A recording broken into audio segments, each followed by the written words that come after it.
We're live. Welcome to Seize Your Mind, the podcast about soccer, mental toughness, and life. I'm your host, Brandon Stone. Today's guest is FC Tulsa's head coach, Michael Nsien. How are you, Michael? I'm doing well. We're back to training a bit, so I'm back in my comfort zone. I'm happy. Good. So full force, like everything's like 100%. No, it's we still have quite a few restrictions, but we've just opened up today, just starting today into phase two, which is we're able to group at least 10 players together. Okay. It was over the last 3 weeks. It's only been groups of four, so still no contact, but at least we're getting more and more players coordinating together. So no like slide tackling or No like contact at all. Shoulders, hands, no. Man, that's tricky. That's exactly. So organizing training is it takes a toll on you trying to be creative for the players, but it's pretty difficult. So is it kind of just like foosball? Everyone's like no, seriously, it's almost like a lot of technical type work, and then this week, since we have 10 players, at least we can kind of go into some pattern play and different type of movements with 10 players. So that's at least some growth as far as what we're doing. But yeah, even in a rondo, it's just like intercept, no tackle kind of thing. Gotcha. Cool. So when do you expect to be like 100% back? Well, they set a play date scheduled tentatively for July 11th. So I'm going to assume by next week they have to, within 3 weeks of playing a match, you need to be full contact. So I'm going to assume by next week we should be going almost full steam. So Cool. That's the hope anyways for me. Good deal. Warming back up. Yep. Do you have do you know who the game is scheduled with against? No, Okay. nothing like that. We do know the league as far as the divisions. They'll be quite changed. It'll be still East and West, but they'll break the West into 4 groups and break the East into 4 groups, more regionalized. So we're not flying as much. Right. So everyone's still pretty sensitive to the travel and things like that. So everyone's still trying to maintain good social distancing, all the safety precautions possible. Cool. And what about like is the rosters is there any the window open still for like adding new players, or is that finalized? Yeah, I mean, the window is opening, but we've only played one match, and so players really haven't gotten a fair shake to see what they can do. So we pretty much just maintain our current roster, and I don't see us being very busy in the market bringing in new players. So we have 25, Okay. and we're set to go with those 25 as of now. Cool. Well, let's talk about your history. How did you get up to where you are now as a head coach of FC Tulsa? Yeah. I mean, obviously, started as a player. I would say my father's a Nigerian immigrant, came to the U.S., introduced me to the game, and kind of instilled the passion in me from his side. And then typical had my youth career, went into college.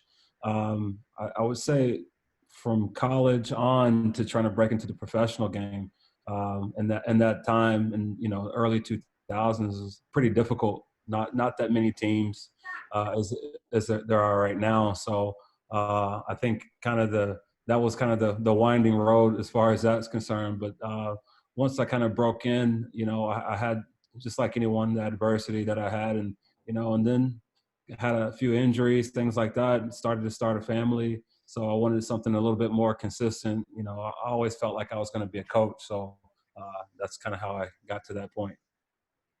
You had that mindset of being a coach from way early as a player? Yeah, you can't play forever. And to me, the second best thing from being a player is being a coach. Yeah. Playing is number one. Coaching, I want to stay connected to the game 100%. So still want to be on the field. So coaching was a natural movement for me. Yeah, I guess as a coach on the sideline, you're only a couple feet away. Yes, yeah, we're the best spectator. We're still involved. Yeah, cool. How old were you when you got to the States? I was Or born. I you was were born born in here? Okay. Texas. My dad Your moved dad here came here. about, I think he was like 19 or so. So he came very young also. Okay. Did he play back at home in Nigeria Yeah. professionally? No, not professionally. In Nigeria, it's the parents are really hard on you in regards to education. So him being the oldest son, they wanted him to come to the U.S. and get an education, and obviously to help his family back home and things like that. So he played like high school level a bit, but nothing, not professional. Gotcha. But he's the one who got you into soccer. Oh yeah, yeah. He was pretty fanatic about it for sure. So you grew up in Tulsa, right? Grew up in Tulsa, yes. Yeah. And then, what clubs did you play for here? Who were some of your mentors that you kind of learned Yeah. from? Well, after playing, starting playing, my dad actually started a club. There was a club called Tulsa Thunder back in the day that my dad started and ran with Gary McDonald. It was someone that in the youth scene was very influential in terms of like helping the growth of the game. So I played for that youth club all the way up. A lot of my friends play for TSE and some of the other clubs that still exist. Thunder's not around anymore, so mentors for me would be, a lot of these guys that some of them played in the NASL Roughnecks, guys like Victor Moreland and those guys are around and help. They coached me at the Olympic development level, the state level, and then I had guys like my personal coaches as far as on my club side. Tama Andafar was a Nigerian coach that I had. Terry Manuel, who's still coaching to this day. Steve Hayes, those are some of the guys that probably influenced me the most. Cool, cool. And then what was the process of choosing a college? How did you end up in Ohio? Yeah, I mean that's a good one because I was pretty well recruited. When I was coming out, they had this program called Adidas ESP, which the top 150 players in the U.S. So they flew us in and had all the scouts there and things like that. And I was pretty highly recruited by I would say all the top 25 universities, but I was really attracted to the University of Dayton from the head coach. The head coach had just won a national championship in '96 with Wisconsin, and he wanted to come to the university and kind of take that program to the next level. And that was exciting to me, just building a program from, not the bottom, but from a level, kind of a mid-tier level, and then wanting to bring it up to the top. So that was my decision going forward with that. And I have no regret about it. Met some great people. Maybe it was more of a winding road. Maybe if I went somewhere else, maybe got drafted or something like that, maybe it would have been easier. But all the lessons that I took from it, I'm using to this day. So Yeah. I think it was a positive experience. Cool. Did y'all win a national championship or? No, we did not. We had some good seasons. Had some good records in terms of the wins and losses, but never got far enough. Either. Cool. How'd you get into pro then? Did you play for LA Galaxy after that? Yeah. So after college, like I said, I didn't get drafted, but it was always on my mind to play. So I was never going to take no for an answer as far as that is concerned. But I had an opportunity through a contact that was here in Tulsa to go to Nigeria and train or trial for the Olympic qualification team. One of the former Nigerian coaches was actually in school in Oklahoma and kind of knew what I was doing and knew of me and gave me a good recommendation. So I went there and things worked out well for me and I was playing well there and in the mix. And of course, it's never easy. Actually, I came down with malaria while I was there and we didn't qualify. We didn't qualify for the Olympics. That was for 2004 Olympics. So I was able to come home, recover. It took me a while to recover. Had some other trials set up. Went to Middle East and other places, and then had a good contact that sent me to Los Angeles. So I landed there. Cool. What was the tryouts like? In LA, it was just in LA or all over? No, in LA. In LA, I would say that team was pretty star-studded, but I just started and I was, training week in and week out, just trying to do the best I can. It was never like it wasn't like, okay, 2 weeks and we'll see. It was like I'm there for a week, 2 weeks, 3 weeks, and fortunately I had some friends there, so I wasn't in a rush to push them to make a decision. So time went by and things were going well for me there, and I still remember when the coach brought me into the office and offered me a contract, and I think the other staff and kind of got back to the players. So when I came back into the locker room, all the players are kind of like, clapping their hands and celebrating. And I remember Landon was like, I mean, what are you guys clapping about? And they're like, oh, Nsien, he signed a contract. And Landon kind of in his own way, kind of jokingly like, so what? We all got contracts here. What's the big deal? Yeah. And I was like, hey, let me have my moment, man. Let me have my moment. But no, he was really, really cool. He took me out to the dinner that night, and so it was good. I mean, that was the start of my professional career. Was Beckham there at the time? Or?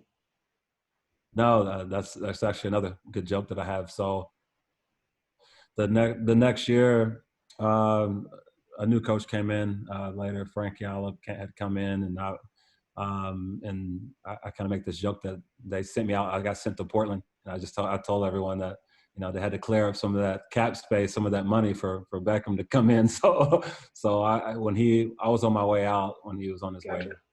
Yeah. Cool. You didn't get to play with him then at all? Like not even to practice?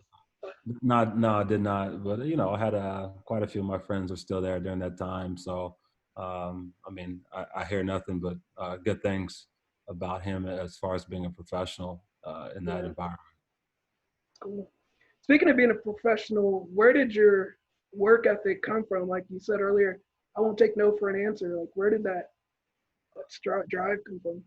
That's an easy question for me because that's my mother, 100%. Just maybe a little background about her. She had my older sister at 15, and finished high school. Had me at 19. On my way out to college, I'll never forget. It was about 6:30 a.m. and I'm going to drive up to Ohio, and she said, I can't impart education. I can't tell you to take education seriously if I never had a college degree. So I'm going to tell you, I'm going to college to be a nurse. And she told me that morning that I was leaving, and she said, and also I'm going to graduate before you. So she did. 3.5 years she became a nurse. So I would say in terms of work ethic, I think to this day I don't know anyone that works as hard as her. That's cool. Very cool. It's a good role model to have. Yeah. Cool. Let's talk about some of your culture that you've kind of brought to FC Tulsa. How do you tell me about the culture there? What are some things that you've changed once you've gotten there? And just kind of tell me more about the culture there. Yeah, I would say in terms of culture, I think, I mean, the football, soccer, whatever you want to call it, it's the world's game. You know what I mean? I think it's important to Tulsa. It's important to me, at least, that players from all over the world come to Tulsa and they have a good experience. I think before they move here, none of them could point Tulsa on the map. But I have a lot of pride in it being my city. I want them to have a good experience here. So we recruit players from all over.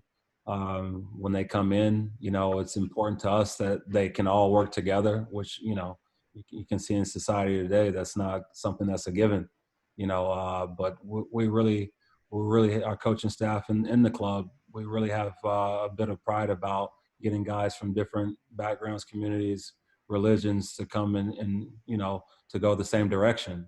That's important to us. That's coaching in a nutshell, is how do you get a group of guys to focus on one objective when they all have their own. All players have their own agenda and things that they want to achieve. So do the coaches for that matter. But how do we concentrate and kind of take a back seat and put one objective first, which is to win? So I think with the new owners coming in and kind of changing the resources to say, let's, Tulsa, I think it's been, toward the bottom in terms of payroll, in the USL. So we're much more competitive in that mindset at this point. And the reflection is the quality of players and experience that the players that we've brought in the end of last season and this year.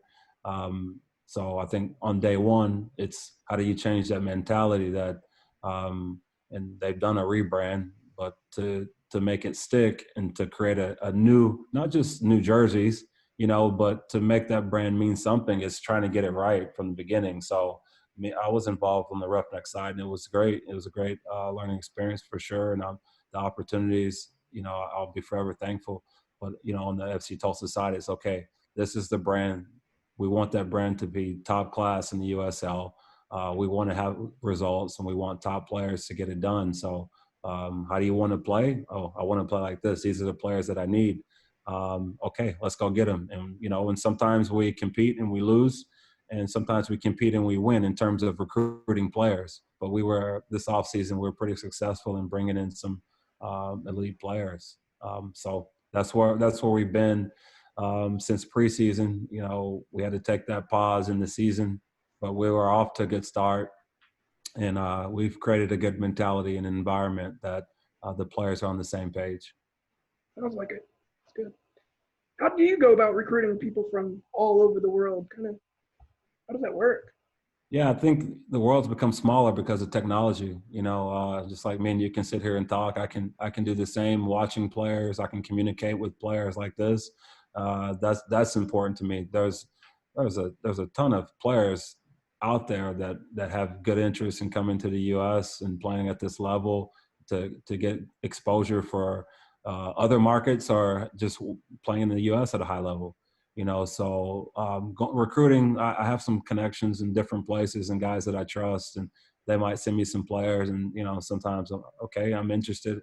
Maybe I go see for myself, and I make a trip to another country or whatever, and then sometimes I can't, and I just look at the video. But typically, I try to see most of them live, but I can't always do that.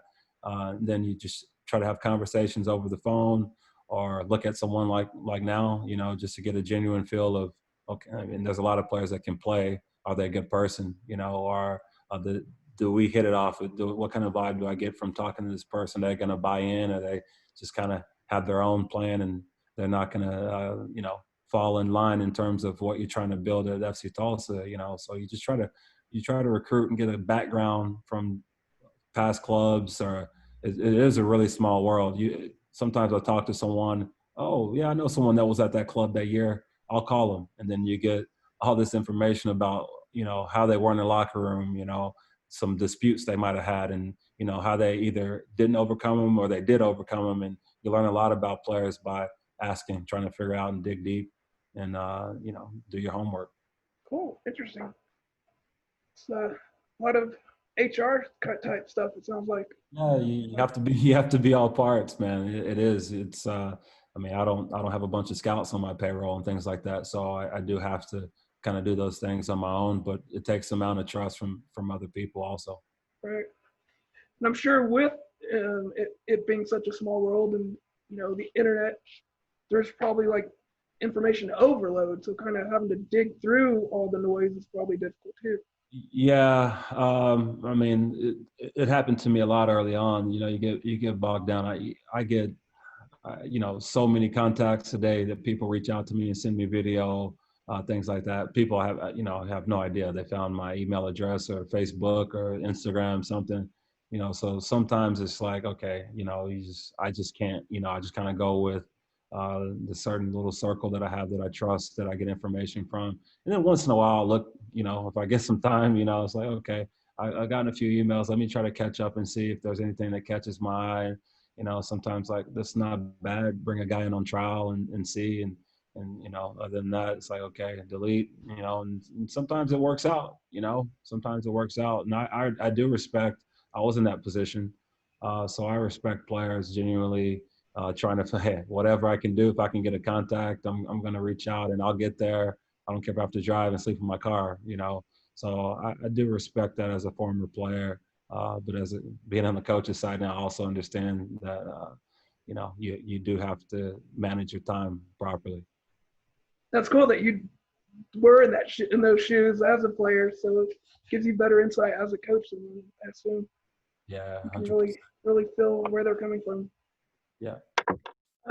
Let's talk about the mental side of the game. How do you help your players with confidence? Let's start off with confidence. Being more Yeah, confident. yeah. I mean, confidence is one of those things that, I mean, you could be at 100 and drop to 2, right away, or vice versa. So, I mean, I think what's important to me is that you get a good understanding of your player. Like I know I'm coaching Nsien, but at the same time, I do have to get to know their people first. So getting to understand them as people and how they operate, and being as simple as like, how's your day? How's your family?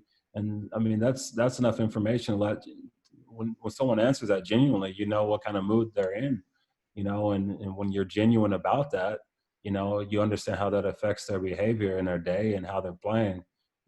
Some guys that hour and a half a day it takes all the stress off of them. You know what I mean? And they're able to kind of compartmentalize and what they need to do. Sometimes guys are doing it and they're trying to support their family, so they miss shots or they're not in the starting 11 or the 18. The amount of pressure is piling on them. So I just try to come at them with an approach of, hey, we all have reasons why we do this.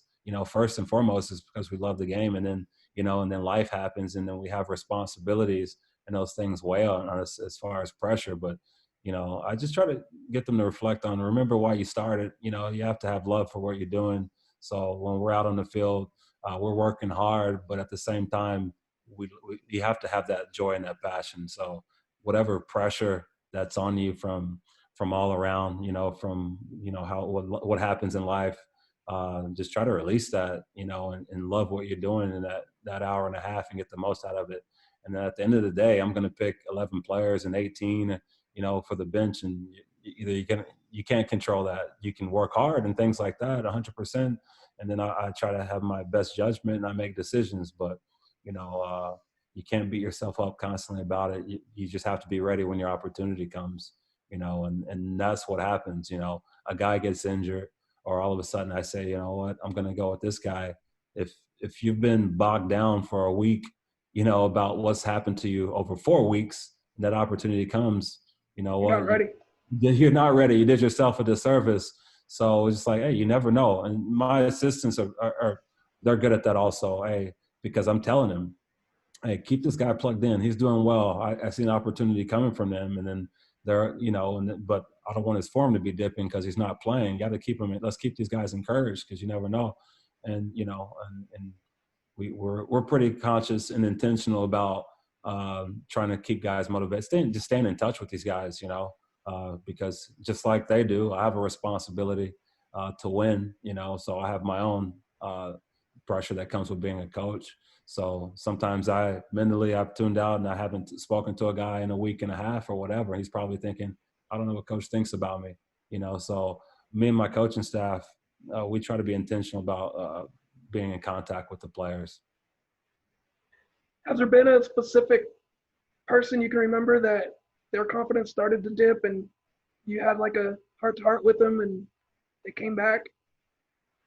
There's a ton of examples. I mean, I try to keep that, those experiences private a bit, but there's tons of examples of guys that, to be honest, I recruited as a second player, as depth, as coverage, and they just continue to work hard. I mean, everyone will tell you there's no secret to it. Some guys I'm just keep working hard, keep plugging away. You gain trust of your teammates, you gain trust of the coaching staff, and then you get an opportunity. Boom, you take advantage of it, and then you're there.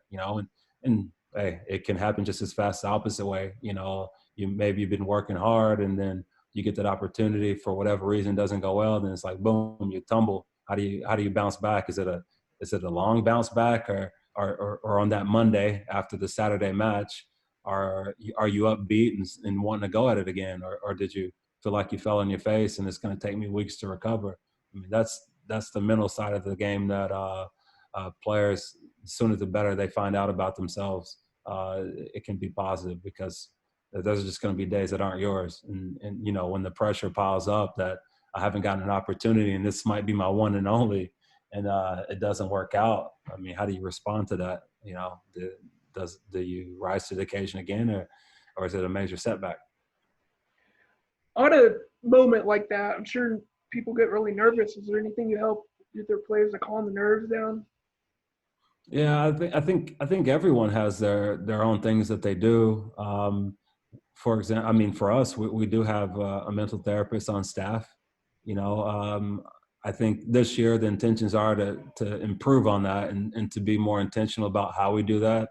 I've visited some of the top clubs in the world, and being in the coach's office, they're selecting players to go to a Champions League match, and they know I'm going to leave this guy off the roster, and he's going to go ballistic. I mean, this isn't going to be good for anyone. So have this, have the side person on call. Let's see how the training goes. So the team travels, and they have their training session for the guys that got left behind. Sure enough, the guy is disruptive at training. He's not listening to the coach that's there, that took the training, and then the coach, boom, hey, you have to go see the psych piscola or whatever, however you said in the language that that I was there, and then boom, they have to go and sit down and have that discussion about how to refocus, because hey, there's going to be another opportunity. If this is the way you handle things, the coaches they're not going to trust you can recover. Yeah. So you do have a mental therapist at SC Tulsa. What Yeah, kind of stuff do they do? we do mostly, especially during during the pandemic, during the quarantine time. I thought it was very useful because I mean everyone's kind of going through something, and it's unprecedented, So how do you respond to being cooped up for months? People might handle that different. We don't know. I mean, like I didn't know that about myself. This is the longest I've been with my family indoors, even. So, not saying I needed it. It was a good experience for me to be home with my family. But for some people that are far away from everyone, they've left their families to be here, and they're not even getting to play the game or why they came here. They can't even experience it. Imagine the trauma. So, we wanted to give an opportunity for people to have an outlet to speak to someone. Um, Going forward, I want to be able to use it like a lot of people use it, in soccer and sports. Is, how do I visualize or prepare for a match? How do I find myself uh, in that zone, or trying to get to my best mental state possible, despite my environment, everything that comes with it? How do I deal with adversity of when I'm not playing? How do I deal with a coach that hasn't spoken to me? And I mean, I can tell them, man, it's never personal for me. I just make decisions based on. But of course, everyone in their own head should be For playing. them, it's personal. It's personal. It's for if I'm not playing. It's personal. So but for them to always to have an outlet, a third party, someone that not myself, not my coaching staff, and that's I don't reach out to that person and say, hey, well, what is so and so saying? That's private, and I want to keep it that way. But I think that the players need that outlet. Cool. Very cool. I'd like to interview that person sometime. You can Yeah. hang out with them. Spoke about adversity. What's some adversity that you faced growing up or as a player that's helped you as a coach? Yeah. There always seemed like there was something, just whether it's in regards, I would say after college and after. I think growing up as a player, I was in Tulsa. I was fairly dominant, as a player. Had a good youth career, and things were pretty fair. I wouldn't say easy. I mean, I had to work for all those things, but success was coming. I played on good teams. In college, just to break into the pro game. I mean, it was like, when is this going to happen? What are the avenues? Who can I talk to make it happen? It was very difficult just to get there. Once I got there, working in Nigeria, I'm supposed to play the match against Egypt, and I get malaria, and I have to go home. And then I go to LA, and well, I mean, to be fair, it's the best team in it. We weren't having a good season to start, but it was honestly it was barely scraping to get into the playoffs. But it was a very talented team, and I wasn't playing. It was just like, okay, I'm here, but I'm not getting an opportunity, and my team wins a championship, and it's like, you know, I feel a part of it because I worked, but at the same time, it was somewhat unfulfilling, you know. But what a great experience as far as what I can take from that. When you're not playing, you get to observe and see a lot of things, and then when you coach, you can count back and reflect on some of those things that you saw.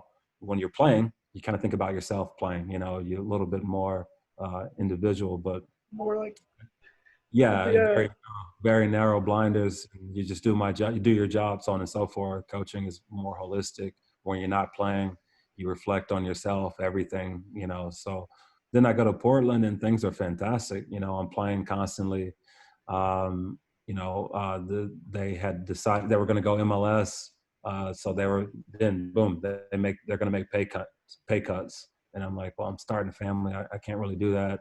You know, during that time we're negotiating. Then, you know, I have a pretty significant knee injury that I did come back from, but not the same. I was never quite the same, just to be honest. And then, you know, starting a family, it's like, hey, I think for me, it's time to move on, you know. So there was always some roadblock, and well, it's not abnormal. I think it's rare for everything just to work out perfectly. You know, for some it does, but I would say the majority had their situations like mine, that you're up against some adversity, and then maybe finally you break through, and then there's another thing.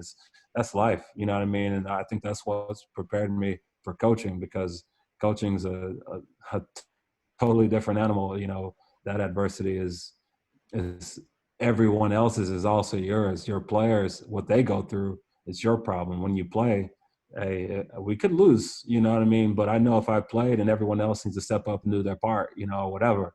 But when you're coaching, even when you feel like you're getting it about 100% right, I mean, there's a lot of outside factors that go into it, and you have to look at yourself and still fix it. You know, you can't say, "Oh, I did my part.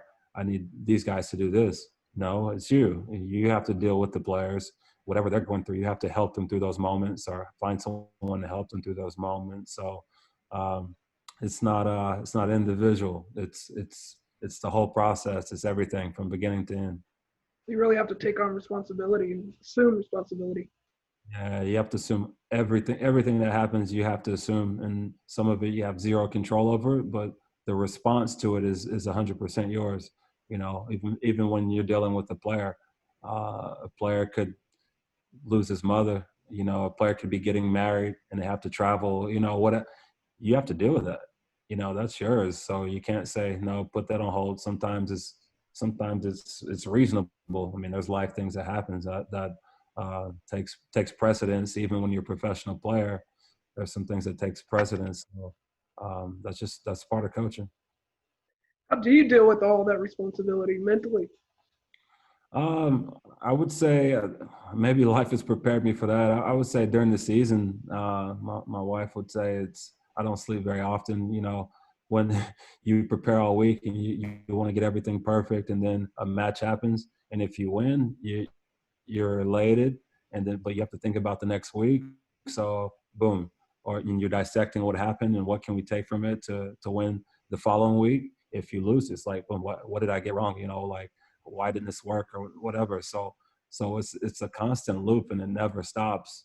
I think at the end of the season, I would say maybe 2 weeks to kind of refresh, and then you're scouting, and then organizing preseason. You're back to it again. So even in that 2 weeks, my family will go on vacation or something like that. But after 3 or 4 days, I'm already back to coaching mentally and trying to figure out how to improve or how to improve the team.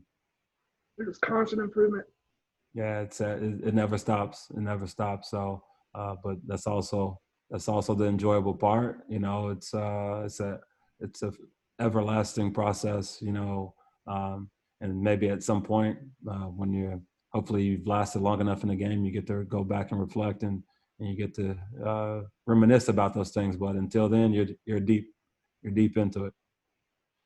What's been one of your favorite moments as a coach where you figured out how to beat this team and the team executed your plan perfectly and it was just like nailed it? Yeah, there's been a few good moments like that. I remember the first game when I took over as the interim coach. we hadn't won, I think, in 14 games or so. And I think, I mean, I won't say it's myself, but I mean, the players, you can tell the players, the support that the players gave me for the match. And we won that first game 2-0, you know, and players, I mean, we were emotional, you know, players after the game, whistle blows, dropping to their knees, crying, hugging each other, because to endure, you know, no one likes losing, and to endure long periods of that, I mean, the wear on you is a lot of emotions there. So, I mean, that's one thing, whatever happens in coaching, whatever level, I will never forget the first match as a head coach, and winning that match, and the emotions that were in that game. We had I won't say in terms of execution, because there was a lot of goals in this game. Last year, San Antonio, well, there was some good execution also. Um, we had a plan in the match in some certain area of the fields. We really thought we could dominate.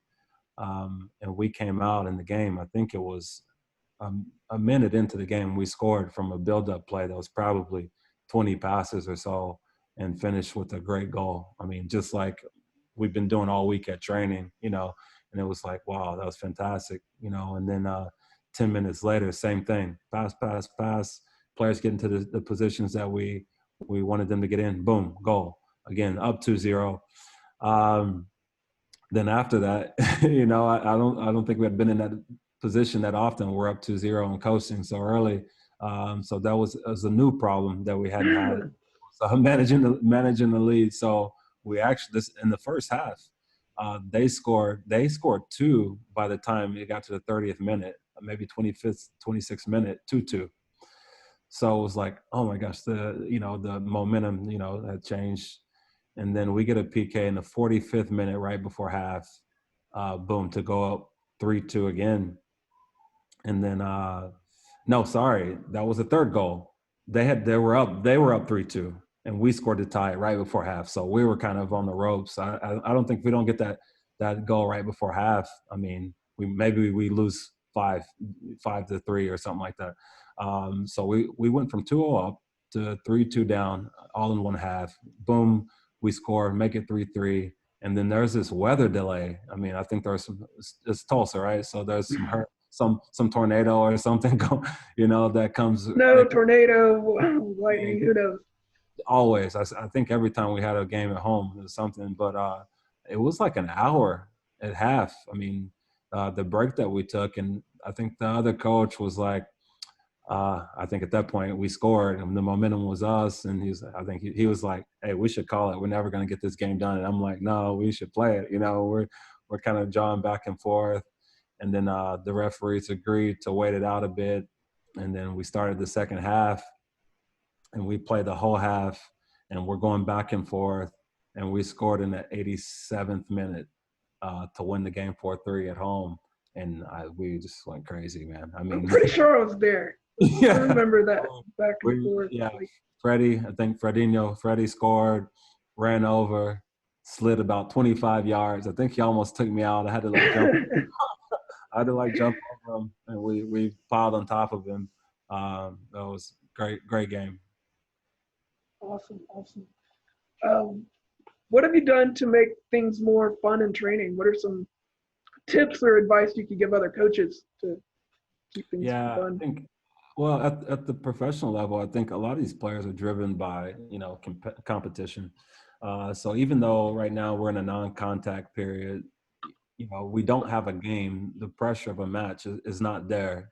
So, I mean, we want to work and be efficient, but at the same time, the players mentally, they need to be able to relax, you know, because you build throughout the week, and then the match happens and boom, the players get to release, and then you cycle up and you build again through the week. And again, so we don't have that climax at the end of the week. So the players are like on edge and it's building, and boom, they need to enjoy it, you know.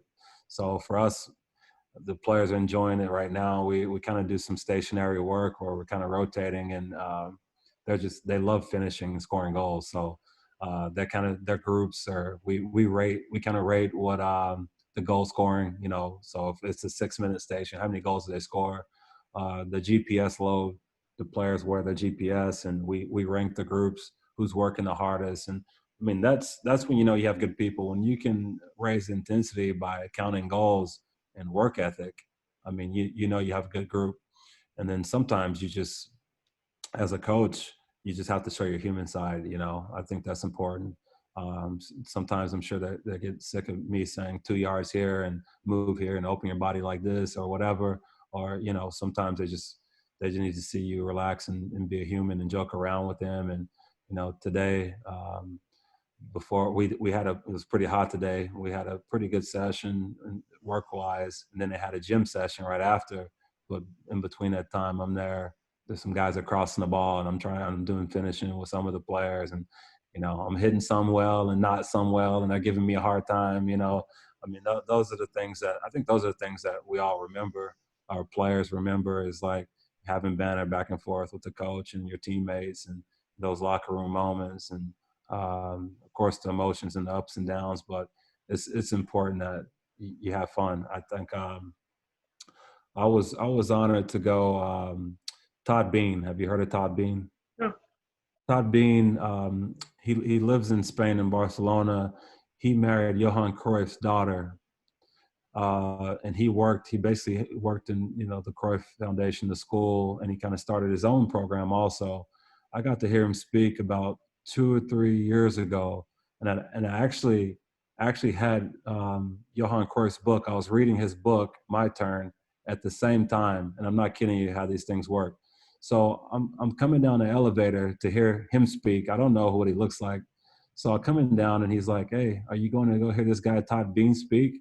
And I'm like, yeah, actually I am.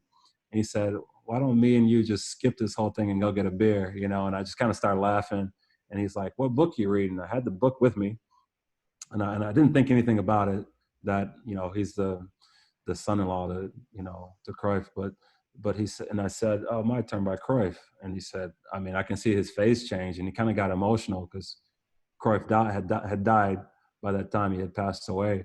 And he said, hey, I just want to let you know I'm Todd Bean, you know, and, you know, obviously that's my father-in-law. And I was like, oh my gosh, I mean, the time I got in the elevator at the same time with this guy, and I had this book in my hand.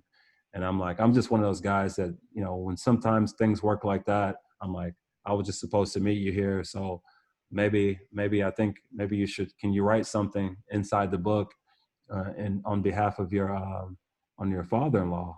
And, you know, he kind of got emotional. It was like, okay, well, you're gonna have to give me some time on this. Give me a day or two to get this back to you.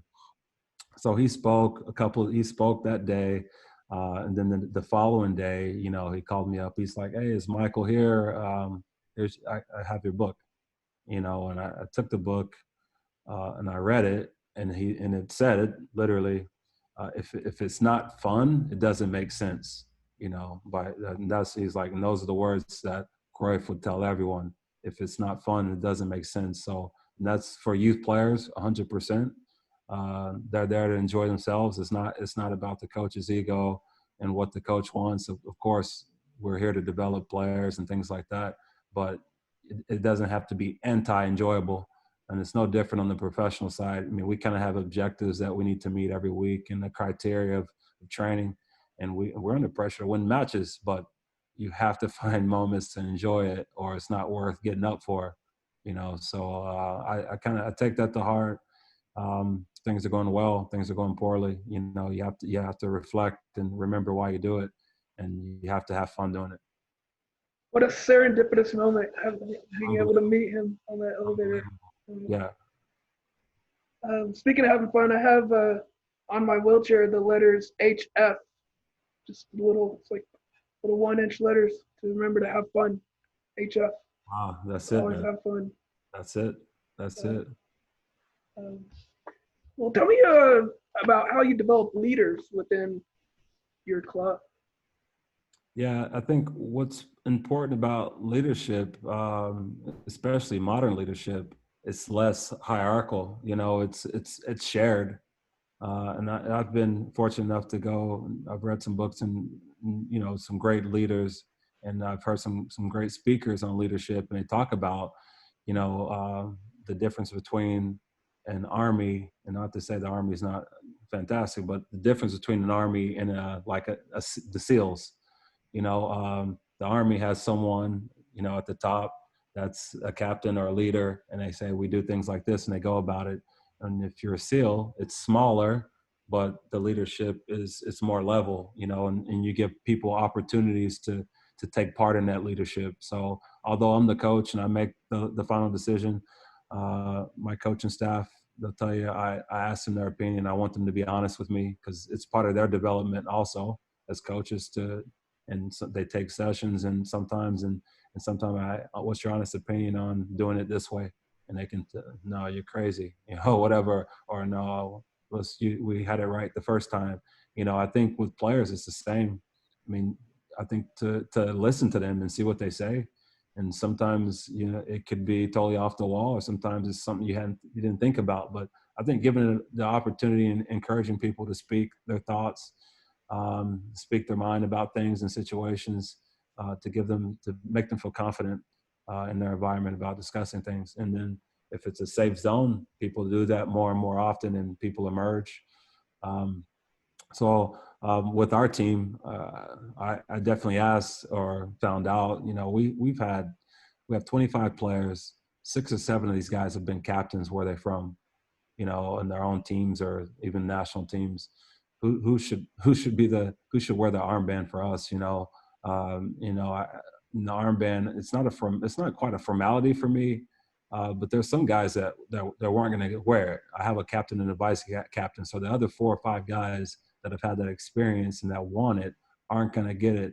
But you know what I tell them is everyone has an opportunity to be a leader. Now, maybe you don't go out and do the coin toss and show which jersey we're wearing, but how we control our environment, how do you speak to other players within the group or individually? I mean, that's what being a leader is. How to my relationship with you and how we discuss, you know, and how you take my message and, you know, and help me process that with the team. That's being a leader, you know. So it's not always about the captain's armband. It's about being open to making things improve in the right way and to get everyone on the same page. That's leadership. And sometimes maybe a player can be disappointed because they want that formal leadership opportunity, but at the same time, hey, that's not what it's about. And I'll tell you, one of the captains we have now, I had the discussion with, and that's why I went with him. Is because, you know, when I spoke to him about it and said, hey, well, this is the direction I want to go, and he said, I appreciate it, but if you didn't give it to me, I would still do the same thing. I would still support the team. I would still do what you ask, and I would still help us get on the same page. So I appreciate the honor, is what the player mentioned, but and I'll do it to the best of my ability. But it's just an armband to me. I'll still do it if you choose me or not. So that's that humility right there. That's being a leader. What a perfect response. Yeah, fantastic. Yeah. Let's talk about some goals you have for the team coming up, and how do you go about setting goals for yourself? Yeah, I know this season is not what we planned. Obviously, you know, I think when we come back, it's going to be a bit different. I think it's going to be a shortened season, and maybe we're playing. I think we talked about 16 games or so, but playing like twice a week, which is, you know, is very difficult. So I am happy we have depth, but I had individual meetings with all the players, and I asked them because our goal, the club's objective is to get to the playoffs. You know, first and foremost, let's establish ourselves as a playoff team. And then, you know, as we move forward, consistently doing that, you know, of course, we want to be a championship team like everyone. But first, the process to get to the playoff level consistently is the first stop. You know, so since the break and the pandemic, you know, I come back and I ask the players individually, hey, have your goals changed? Do you think our team goals have changed because of everything that's happened? You know, and not one of them hesitated in saying it's still the same. You know, I like to talk about the end in mind and then work my way back to setting goals. So if we're a playoff team, let's talk about what a playoff team looks like. You know, in the past, it's been you need this many points home and away. You know, you need this many goals scored, depending on for our style of play. It needs to look like this. You know, what can you contribute? What do you see yourself contributing to that? You know, what's your role given our style of play and the objectives that need to get us to the playoffs? And, you know, and players they should have an answer for that, you know, and it has to make sense. So for us, the goals haven't changed. The players set the goal. They all feel like we can be a playoff team, even despite the changes that have happened, because, well, I have to tell you guys, well, the load is going to be much more. So physically, are you capable, or do we trust the depth of our team to still get us there? Yeah, we believe we can do it. We have to work hard in these next. We've been working already. We haven't stopped. We've been holding each other accountable to that. So we maintain a good base of fitness. So we are ready to play 2 games a week, and we do trust that players that can come in and make a difference. You know, so everyone's committed to that. So none of that's changed. Cool. I'm sure it's difficult to keep that end goal in mind during this pandemic when, you know, like you said, there isn't that pressure valve release every week with the game.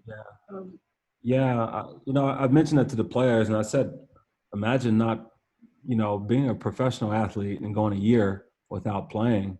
I mean, that could be detrimental to your career. So what we have to do is we have to focus on the moment. So the training that we're doing, that we're allowed to do, well, let's be good at it, because that's all you got, you know. And, you know, so we're not getting matches every week, which help you develop and become a better player. So we have to focus on the training. We have to get really good at the details of training. So that's in our small way. That's how I'm telling the players to kind of keep that edge, because it's important for their careers. Yeah, staying into the moment and doing the best with what you got. Yeah, 100%.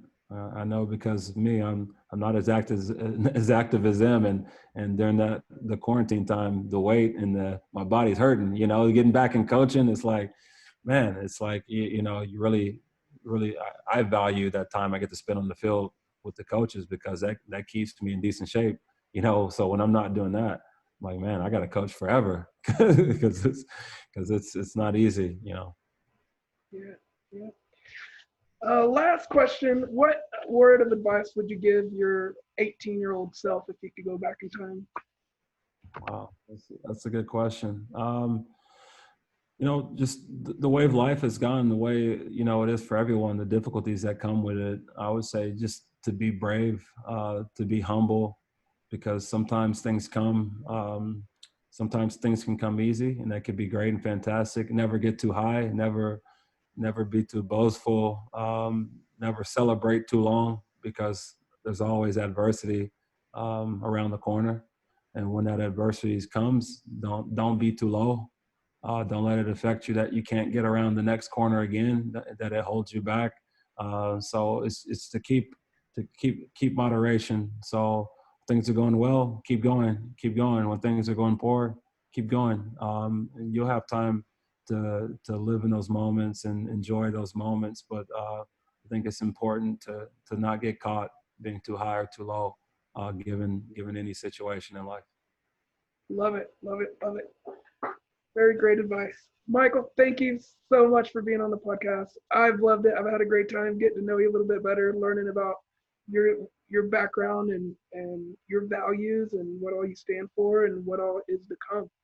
So yeah, no, I appreciate it. I appreciate you having me. I know you have a great story yourself. You know, I've watched some of yours, and the topics are fantastic, and people should take advantage of them. Good questions, really in depth. I really enjoy it also. Thank you. cool. Thanks.